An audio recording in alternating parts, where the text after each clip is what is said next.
दोस्तों नमो बुद्धाय, क्रांतिकारी जय भीम। दोस्तों आज मैं आप सभी को तथागत भगवान गौतम बुद्ध इनसे जुड़ा हुआ एक किस्सा बताऊंगा जिसे सुन के आप भी आश्चर्यजनक हो जाओगे। दोस्तों एक बार भगवान गौतम बुद्ध धम्म का प्रचार करने के लिए शहर शहर गांव गांव निकले थे। इतने में एक गांव में भगवान गौतम बुद्ध पहुंच गए। जैसे ही गांव को पता चला कि भगवान गौतम बुद्ध उनके गांव में पहुंचे तो वैसे ही संपूर्ण गांव उनके स्वागत में लग गया। स्वागत करने के बाद सभी गांव वालों ने भगवान गौतम बुद्ध से आग्रह किया कि भगवान गौतम बुद्ध उनके गांव में 3 दिन विश्राम करें। भगवान गौतम बुद्ध संपूर्ण गांव वालों की बात मान लेते हैं। पर दिलचस्प किस्सा यह है कि उस गांव में एक वेश्या रहती थी और उस वेश्या के तरह तरह की बातें संपूर्ण गांव में होते रहते थे। इतने में उस वेश्या को भी पता चलता है कि भगवान गौतम बुद्ध उनके गांव में आए हैं। तो वैसे ही वो वेश्या दौड़ भाग के भगवान गौतम बुद्ध इनके काफिले के पास पहुंचती है और एक भिक्षु से आग्रह करती है कि वो उनके घर में आए और भोजन ग्रहण करे। भिक्षु बुद्ध से पूछते हैं कि क्या मैं भोजन करने के लिए जा सकता हूँ। बुद्ध भिक्षु से कहते हैं कि हाँ तुम जा सकते हो। तो वो भिक्षु वेश्या के साथ उसके घर में भोजन करने के लिए चले जाता है। फिर उसके बाद वो वेश्या उस भिक्षु को खाना परोसती है। पर गांव वालों के लोगों में थोड़ी बातें और पूरे गांव में, जैसे कि आप सभी को पता है कि गांव में ढिंडोरा किस प्रकार से पीटता है, तो उसी प्रकार से उस गांव में हो रहा था। सभी गांव में भनक लग गई थी कि एक भिक्षु उस वेश्या के घर में खाना खाने के लिए गया है।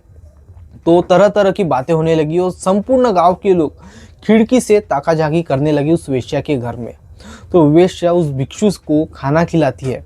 खाना खिलाने के बाद वो कहती है कि आप 2 दिन उसके पास ही रुक जाए। भिक्षु उनकी बात मान लेता है क्योंकि वो भगवान गौतम बुद्ध इनकी परमिशन लेके आता है। फिर सभी गांव वाले सोच लेते हैं कि भिक्षु अपने मार्ग से भटक जाएगा। तो सभी गांव वालों ने ये छोड़ दिए, उस भिक्षु का नाम छोड़ दिए। बाद में ये खबर भगवान गौतम बुद्ध इनके काफिले को पता चलती है। तो भगवान गौतम बुद्ध इनके काफिले में जितने भी भिक्षु होते हैं उन भिक्षु में तरह तरह की बातें होने स्टार्ट हो जाती है। सभी लोग कहते हैं कि ये जो भिक्षु है ये धम्म के मार्ग से भटक गया, ये अभी हमारे साथ में आने का योग्य नहीं है। पर तभी भी भगवान गौतम बुद्ध मुस्कुराते रहे। और 2 दिन बाद जब भगवान गौतम बुद्ध दूसरे गांव के लिए प्रस्थान करने वाले थे तो सभी भिक्षु अपनी तैयारी में लग गए थे। और सभी भिक्षु कहते हैं कि वो जो भिक्षु वेश्या की इधर गया था वो अभी आने वाला नहीं है, बुद्ध हमें प्रस्थान करना चाहिए। बुद्ध कहते हैं कि नहीं, हमें कुछ देर और यहाँ पे प्रतीक्षा करना चाहिए क्योंकि वो मुझे पता है कि आएगा। पर सभी भिक्षु ऐसी कह रहे थे कि वो नहीं आएगा। उतने में एक चमत्कार होता है।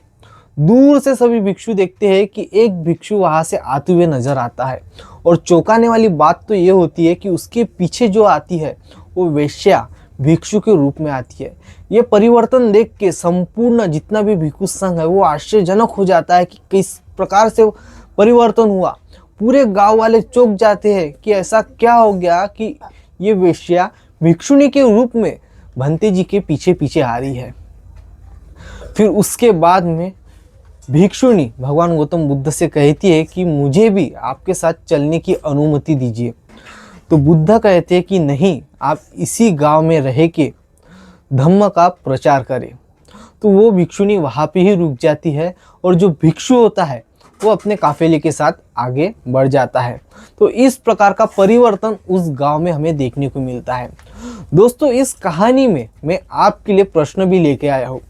दोस्तों मैं आप सभी से पूछना चाहता हूँ कि जो किस्सा मैंने आप सभी को बताया हूँ तो वो कौन से भिक्षु का किस्सा है और जिस वेश्या के बारे में मैं बात कर रहा हूँ उस वेश्या का नाम क्या है, मुझे कमेंट बॉक्स में ज़रूर बताना। क्योंकि ये जो कहानी मैंने आप सभी को बताया हूँ ये काफ़ी प्रचलित कहानी है और काफ़ी सारे लोगों को ये कहानी पता भी है क्योंकि उस समय में पहली भिक्षुनी उस गाँव की ही थी। तो दोस्तों ये किस्सा आपको कैसा लगा कमेंट बॉक्स में ज़रूर बताइए और साथ ही साथ ऐसी ही वीडियो देखने के लिए हमारे पेज को फॉलो ज़रूर कीजिए। नमो बुद्धाय, जय भीम, जय भारत।